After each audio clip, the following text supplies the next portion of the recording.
صبحكم الله بالخير. اليوم كلكم شفتوا بالعراق مجلس النواب استضاف وزير الكهرباء الحالي اللي موجود، اللي مواليد 88 تعرفونه. ركزوا لي على الاسم، علي سعدي وهيب. علي سعدي وهيب استضافوا اليوم منه مجلس النواب العراقي في جلسة خاصة للاستماع له حول الكهرباء. طبعا من مجلس النواب أعلن انخفاض إنتاج الكهرباء، أعلن انخفاض الكهرباء إلى 22 ألف ميجا واط. العراق كله طبعا ال 22 ألف ميجا مع المشتريات، يعني مع اللي جاي نشتريه، اللي جاي نشتريهن تقريبا 5000 ميجا واط، 1500 أو 1000 وربع نشتريهن من إقليم كردستان، والباقيات من جارة السوق خبي أغا جمهوريتي إسلامي نشتريهن من عندهم. زين، يعني إنتاج العراق من 2003 إلى حد هاي اللحظة وصرفنا 120 مليار دولار، وإنتاجنا لحد الآن 17 ألف ميجا واط فقط. زين، نرجع على الاسم. اسم وزير الكهرباء الحالي اللي موجود علي سعدي وهيب. تعرفون منه علي سعدي وهيب؟ طبعا ناشر لكم فيديو كامل عليه أول يوم رشحوه وسلموه الوزارة، نزلت لكم السيفي ماله. علي سعدي وهيب تعرفون منه؟ ابن رجل الأعمال سعدي وهيب، اللي هو مو رجل أعمال بس على غفلة من 2005 صار رجل أعمال. ليش صار رجل أعمال؟ طبعا كان يبيع شو اسمه، ما نريد نحكي علي سعدي وهيب مكوجي كان. طبعا الشغل مو عيب، يكوي مكوجي أبوه. على غفلة صار رجل أعمال، شلون ما حد يدري، ولكن أنا راح أشرح لكم إياها هسه. علي سعدي وهيب جابوه وانطوه استثمارات وانطوه شغل، يعني أسسوا له شركة وهمية وسلموه وزارة الكهرباء. سعدي وهيب أبو وزير الكهرباء الحالي، سعدي وهيب من 2005. الاستثمارات مال وزارة الكهرباء من 2005 2004 إلى حد هاي اللحظة أبو وزير الكهرباء مستلمها، وزير الكهرباء الحالي. يعني سبب تدهور الكهرباء من 2005 إلى حد هاي اللحظة هو أبو وزير الكهرباء. طيب، أبو وزير الكهرباء الحالي اللي هو علي سعدي وهيب، علي هذا نفسه كان مستلم شغل أبوه، يعني البوق كله وزارة الكهرباء هو اللي كان يبوقه. زين، شلون يا حزركم كان يبوقه؟ خليني أشوفكم وأسمعكم. من حق المواطن يعرف سعد وهيب يمول يا سياسي. سادة النواب، أتمنى تركزون وياي بهاي المعلومة. سيادة رئيس الوزارة تعاقدت وراح أثبت كل فقرة قالها السيد الوزير غير دقيقة يعني فقرة. تعاقدت الوزارة على 10,000 ميجا مع مستثمرين اللي هم منو؟ ماس مال أحمد إسماعيل، وشمارة مال علي شمارة، وربان السفينة مال علي سعد وهيب، وكار بلا أسماء. هذا واقع سيادة الرئيس.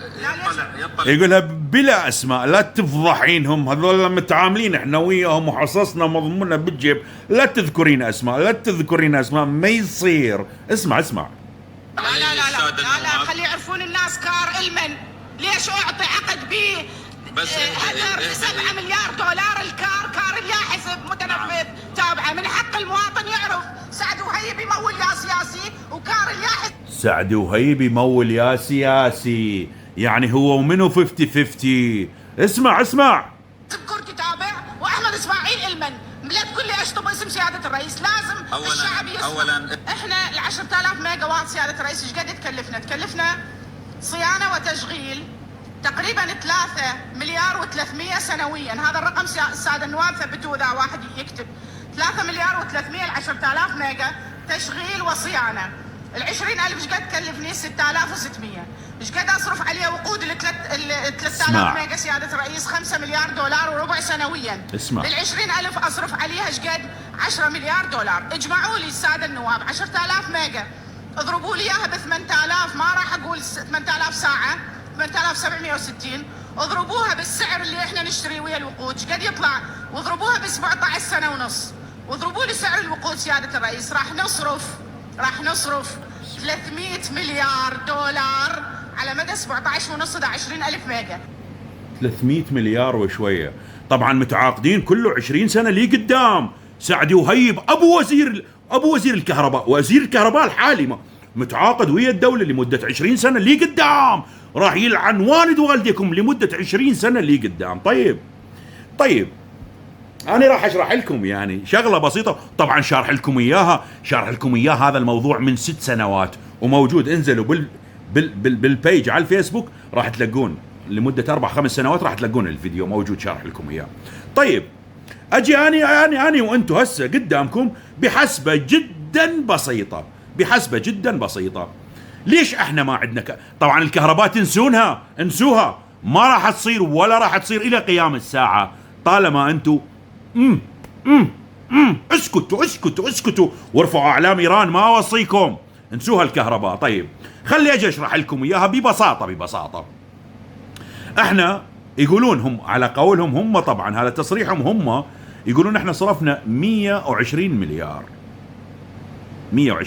طبعا هي اكثر، بس 120 مليار من 2003 لحد هذا اليوم.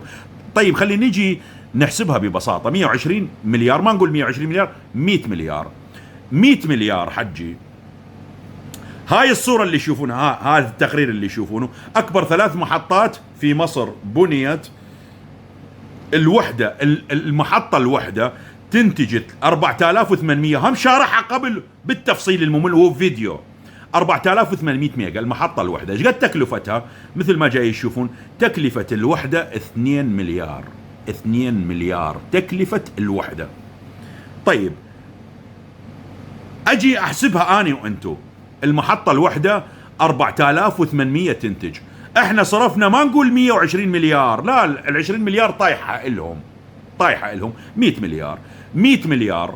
المحطة الوحدة تكلفنا 2 مليار، يعني بهاي ال 100 مليار نقدر نسوي 50 محطة.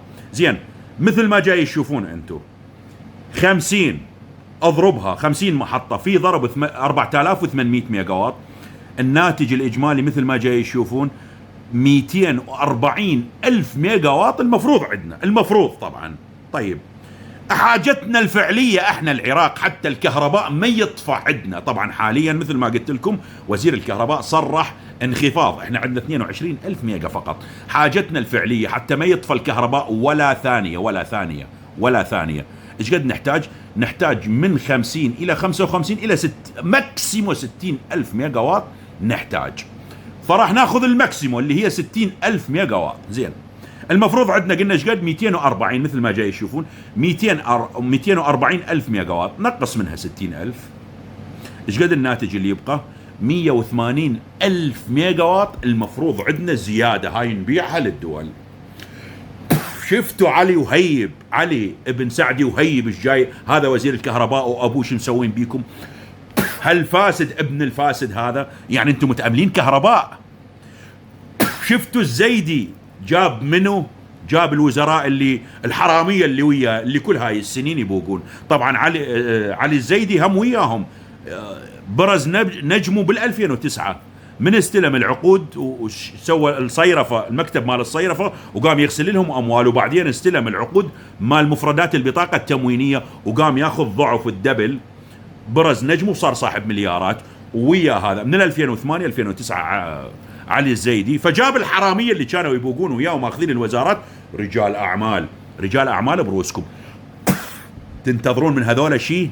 تنتظرون من هذول الحرامية شيء؟ تنتظرون من ولد قرعة حرامية مافيا تنتظرون شيء؟ انتو ظلوا ساكتين. وما اوصيكم اهم شيء الاعلام مال ايران اللي تقول لكم ما تصدرون قطرة نفط، واحنا خشمنا يشتم الهواء تقول لكم ايران. ناقصين